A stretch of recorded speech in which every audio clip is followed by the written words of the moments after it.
Hello दोस्तों, आज हम बात करेंगे 5 सवाल साइंस एंड टेक के। तो यहाँ पे प्रीमिक्स के अंदर आज हम कवर करने जा रहे हैं। चलिए पहला क्वेश्चन देखते हैं। क्वेश्चन क्या है कि consider the following statement regarding DNA. तो मतलब इस क्वेश्चन को मैं बेसिक क्वेश्चन के अंदर रखूँगा।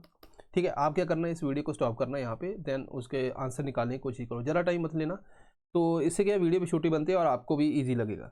पहली स्टेटमेंट ये कहता है DNA carries genetic instruction for life. अगर मुझे डीएनए के बारे में थोड़ा बहुत पता है, मुझे सेल पता है, उसके बीच में क्रोमोसोम है, क्रोमोसोम कैसे बने, डीएनए से। तो मतलब डीएनए के अंदर हमारा कहते हैं ना कि तुम्हारा डीएनए खराब है, तो इट मीन्स के डीएनए के अंदर सारी इन्फॉर्मेशन है मेरी। जैसे सॉफ्टवेयर के अंदर कोडिंग होती है, कोडिंग के अंदर जो हमने कोड कर दिया वैसे ये सॉफ्टवेयर रन करते हैं, तो सिमिलरली ह्यूमन बॉडी है। तो पहली स्टेटमेंट तो ठीक है। DNA is composed of repeating nucleotide units ATCG, है ना, इससे बना है, तो ये भी ठीक है। डायरेक्टली एक्ट एज एंजाइम इन सेल, नहीं, आरएनए के अंदर फिर भी है, लेकिन यहाँ पे डीएनए नहीं। तो यहाँ पे जो स्टेटमेंट करेक्ट पूछी है, तो 1 और 2 ए इज द राइट आंसर। अब यहाँ पे थोड़ा सा देख लेते हैं। ये अपना सेल है, ठीक है, ओके। सेल के अंदर न्यूक्लियस है, न्यूक्लियस के अंदर क्रोमोसोम है, क्रोमोसोम ये आ गया।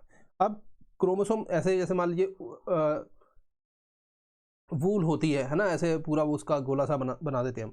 तो अगर इसको मैं खोलूं तो वो इस तरह का कुछ मिलेगा मुझे, ठीक है। अब ये डीएनए ये वाला पोर्शन मैंने ऐसे बना दिया, AT के साथ जुड़ा है, CG के साथ, इस तरह से काम है। तो न्यूक्लियोटाइड्स आ गए, ठीक है, और इसके अंदर सारी इंस्ट्रक्शन है, ठीक है। जर्म सेल जो है हमारे एग स्पर्म, इसके अंदर हाफ नंबर ऑफ क्रोमोसोम होते हैं। सोमैटिक सेल जो है, ठीक है, स्किन ब्लड ये वो सारा, इसके अंदर 2N होते हैं, बाकी सारों में, ठीक है जी, ओके। जीन क्या है, जीन भी यहाँ पे एक टर्म है, तो उसको भी थोड़ा सा देख लेते हैं। अगर ये पूरा मैं क्रोमोसोम को खोलूँ तो लेट्स से कि ये पूरा डीएनए। अब डीएनए के अंदर क्या है, इंस्ट्रक्शन है। इतना पोर्शन मान लीजिए डीएनए का जो है, ये कह रहा है कि भाई तेरी आई का कलर क्या होगा। इतना पोर्शन जो है हमारे ऑर्गन से रिलेटेड है, इतना पोर्शन जो है हमारे किसी नर्व से रिलेटेड है। तो अलग अलग पोर्शन जो है अलग अलग से रिलेटेड है। ये जो पोर्शन है, एक पोर्शन है, इसको हम बोलते हैं जीन, ठीक है। So gene is a we can say part of DNA. तो अगर बोलते हैं ना कि जीन जो है वही, gene is a expression of human, है ना, तो वो बिल्कुल सही बात है। तो मतलब जो भी हमारी ह्यूमन फंक्शनैलिटीज़ हैं, जीन से अंदर कोडिंग है। जीन किसका पार्ट है, डीएनए का पार्ट है। तो ये है, ओके। चलो अब consider the following statement regarding space grown plants, कि स्पेस के अंदर हम प्लांट वगैरह ग्रो कर रहे हैं, ऐसा क्या बात आ गई, है ना। तो यहाँ पे देखते हैं, they help in oxygen generation through photosynthesis, पहली statement. They eliminate the need for life support systems, second. They contribute to astronauts psychological wellbeing. तो यहाँ पे करेक्ट कौन सी है, 1 2 2 3 1 3 1 2 3, ठीक है जी। अब यहाँ पे अगर हम नॉर्मल बात करें, देखो स्पेस के अंदर हम जब जाते हैं तो वहाँ पे माहौल क्या है, वहाँ पे हमें ऑक्सीजन चाहिए, CO2 हम रिलीज़ कर रहे हैं, वहाँ पे हमें फूड चाहिए, ठीक है। तो अब जैसे वेजीज वगैरह चैम्बर बना दिया इंटरनेशनल स्पेस स्टेशन के अंदर, हम भी कोशिश कर रहे हैं। पोएम 4 के अंदर हमने कोशिश की। हम जब एक्सियम फॉर्मेशन के अंदर गए, वहाँ पे भी कुछ सीड वगैरह ग्रो करने की बात हुई। तो बेसिकली क्या है कि प्लांट हमें पता है कि ये नीड कर सकता है, प्लांट हमें ऑक्सीजन दे सकता है, तो ऑक्सीजन हमें चाहिए। CO2 ये अब्जॉर्ब कर सकता है, तो अच्छी बात है ना। जो हमारा वेस्ट है, वेस्ट को ये अब्जॉर्ब कर लेगा और यहाँ पे हमें फूड दे देगा। तो मतलब माहौल तो ठीक है, सब कुछ सही है। अब ये इसलिए हम प्लांट ग्रो करना चाहते हैं। पहली बात क्या कहते हैं, हेल्प इन ऑक्सीजन, ठीक है। ये eliminate the need for life support system. अब लाइफ सपोर्ट सिस्टम के अंदर ऑक्सीजन मीटर और ये सारी चीज़ें होती है। अब ऐसा नहीं कि हम हाथ में है ना ऐसे झाड़ियाँ से पकड़ के ऊपर चले गए कि भाई ठीक है ये ऑक्सीजन दे देगा मुझे। पूरा लाइफ सपोर्ट सिस्टम कैसे ख़त्म हो सकता है ना। लाइफ सपोर्ट सिस्टम तो इमरजेंसी के लिए रखना ही पड़ेगा तब भी, ठीक है। और ये इसीलिए ये स्टेटमेंट सही नहीं। Contribute to astronaut psychological wellbeing, हाँ प्लांट ग्रो करते हैं तो साइकोलॉजिकली हमें बेनिफिट मिलता है डेफिनेटली। तो 1 और 3 is the right answer, okay, C is the right, ठीक है। Einstein ring best described as, क्या है ये इंपॉर्टेंट है इस साल के लिए, ध्यान रखना इसको। आइंस्टाइन रिंग जो है हमने कहाँ पढ़ा था, याद करो, ग्रेविटेशनल लेंसिंग के अंदर पढ़ा था। तो ग्रेविटेशनल लेंसिंग वाला जो है option B, a ring of light form due to gravitational lensing by massive object. क्या होता है ग्रेविटेशनल लेंसिंग, अभी बात करेंगे। अब यहाँ पे देखो दोस्तों, इसके अलावा यहाँ पे हमारे पास जो है करंट अफेयर बहुत ज़्यादा इंपॉर्टेंट होता है। करंट अफेयर के साथ आपको बेसिक पे चलना है। जैसे हमारा एपी कोर्स है, एपी कोर्स के अंदर क्या है, हम करंट अफेयर जो है, ये करंट अफेयर का कोर्स है कि पूरा साल बहुत से बच्चे करंट अफेयर ही नहीं पढ़ पाते, है ना। मेजोरिटी तो यही होती है कि भाई वो करंट अफेयर को साथ साथ में नहीं पढ़ पाते, बेसिक वो कर लेते हैं। तो ये करंट अफेयर का कोर्स है, ठीक है। यहाँ पे प्रीलिम रेलिवेंट करंट अफेयर्स, ठीक है, फिल्टर करके आपके साथ PYQ साथ में, सब्जेक्ट वाइज लाइव क्लास है, ठीक है दोस्तों। इसके अलावा क्या है, आपको supreme court judgement, index, ranking, reports, ये सारी अलग से दी जाएंगी, पढ़ाई जाएंगी, ठीक है। स्पीड, क्लैरिटी एंड रिटेंशन, ताकि हम करंट को बेसिक के साथ जोड़ पाए। ये कोर्स हमारा चल रहा है, ठीक है, आप इसको ज्वाइन कर सकते हैं क्योंकि ये बहुत, मुझे लगता है कि बहुत अच्छी वैल्यू है। मेरे साथ भी जब मैं पढ़ता था करंट अफेयर, वो पीछे छूट जाते थे, उसको रिवाइज नहीं कर पाता था, तो ये सारे इश्यूज आते हैं। ठीक है जी, तो ऐसा रिंग वाला हो गया। अब यहाँ पे बात करते हैं। देखो होता क्या है कि मान लीजिए यहाँ पे कोई गैलेक्सी है, लेट्स से यहाँ पे कोई गैलेक्सी है, ठीक है, इसके अंदर डार्क मैटर भी हो सकता है, ठीक है, ग्रेविटेशनल इन्फ्लुएंस तो उसका होता है। अब यहाँ पे ये है अर्थ, हमें सपोज करो यहाँ पे कोई बॉडी है, सेलेस्टियल बॉडी, हमें नहीं दिख रही, क्यों नहीं दिख रही? क्योंकि बीच में ये आ रहा है। अब यहाँ से लाइट ट्रैवल करती है, जब लाइट ट्रैवल करती है तो ऐसे जाएगी, ऐसे जाएगी, ठीक है, लेकिन अगर बीच में कोई ऐसी बॉडी है जिसकी ग्रेविटेशन है, तो ये ग्रेविटेशन क्या करती है, इस लाइट को बेंड कर देती है इस तरह से। जब इस तरह से बेंड हुई तो हमारे पास आ गई, तो हमें लगेगा यही जो ग्रीन कलर की बॉडी है ये यहाँ पे है, और दूसरा यहाँ पे हमें देखने को मिलेगा। पानी के अंदर ऐसे ग्लास रखो, टेढ़ा दिखता है आपको, अपर एंड पोजीशन, तो मतलब जो बॉडी वहाँ पे पीछे थी वो भी हमें दिखने लग जाती है। दिस इज ग्रेविटेशनल लेंसिंग, ठीक है। अब कई बार क्या होता है कि इस बॉडी के अराउंड एक ऐसी पूरा रिंग बन जाता है, जब परफेक्ट सिचुएशन आ जाती है इस तरह से, ठीक है, हमें पूरा रिंग दिखाई देता है। This is called as Einstein ring. Okay, चलो